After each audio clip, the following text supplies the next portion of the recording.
ইয়াবার সেবনকারী, গাঁজা সেবনকারী, মাদক কারবারি ওই ইউনিয়নের থাকার কোনো সুবিধা।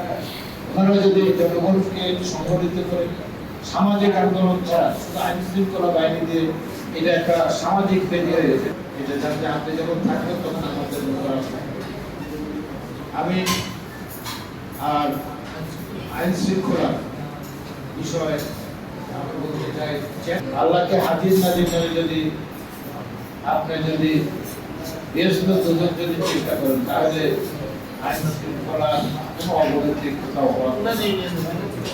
ওনার ইউনিয়নে সব তো এখানে চেয়ারম্যান সাহেব আছে, অতএব ওনার নলেজ ছাড়া কোনো সন্ত্রাসী ওনার এলাকায় বসবাস করার ওনার নলেজ ছাড়া কোনো অস্ত্রধারী সেই ইউনিয়নে থাকার সুযোগ নেই। ওনার নলেজ ছাড়া কোনো ইয়াবার সেবনকারী, গাঁজা সেবনকারী, মাদক কারবারি ওই ইউনিয়নে থাকার কোনো সুযোগ নেই।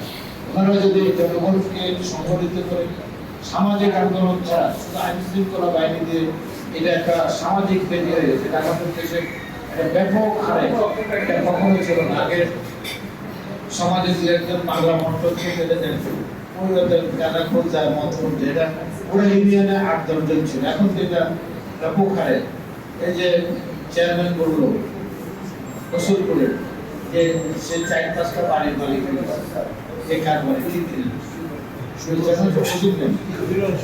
এই যে আরো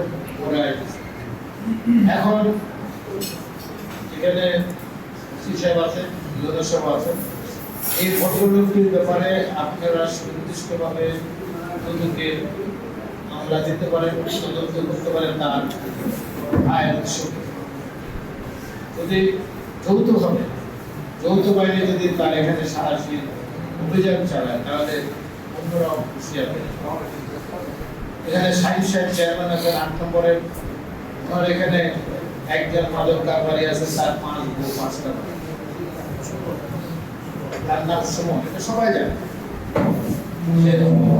1 লাখ 2 লাখ কি জানে, 5টা বাড়ি 5টা এবং আমার এখানে একটা রেকর্ডিং আছে আমাদের এখানে, তার এখানে বলতেছে কিন্তু এমপি সাহেবের খুব কাছের মানুষ, আমাদের পঞ্চায়েত এমপি নেতা কর্মীদেরকে এসে সাহায্য সহযোগিতা করে যে একটু সুন্দর জেলার ক্ষতি না হয়, একটু বুঝে এই হলো অবস্থা। এখন আমি সাহেব সাহেবের দায়িত্ব দিলাম বিএনপি পঞ্চায়েত এলাকায়, তাদেরকে সময় মানুষের সব থেকে সাহায্য সহযোগিতা করে। এখানে আমাদের উপজেলার আহ্বায়ক সাহেব আছে, উনিও বড় বক্তৃতা দিচ্ছে, ওনারও আমি দায়িত্ব দিলাম।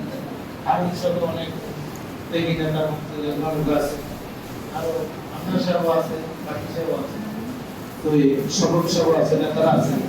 আপনারা একটু খুঁজে বের করেন কোন পঞ্চায়েত সুমন টাকা তার এই ইয়াবা ব্যবসার থেকে বিএনপির নেতা করে সাহায্য করে। এটা তো শুধু আমার কাছে আসলে নিষ্ক্রিয় আইন শৃঙ্খলা বাহিনীর কাছেও গেছে, বিভিন্ন এজেন্সির কাছেও গেছে।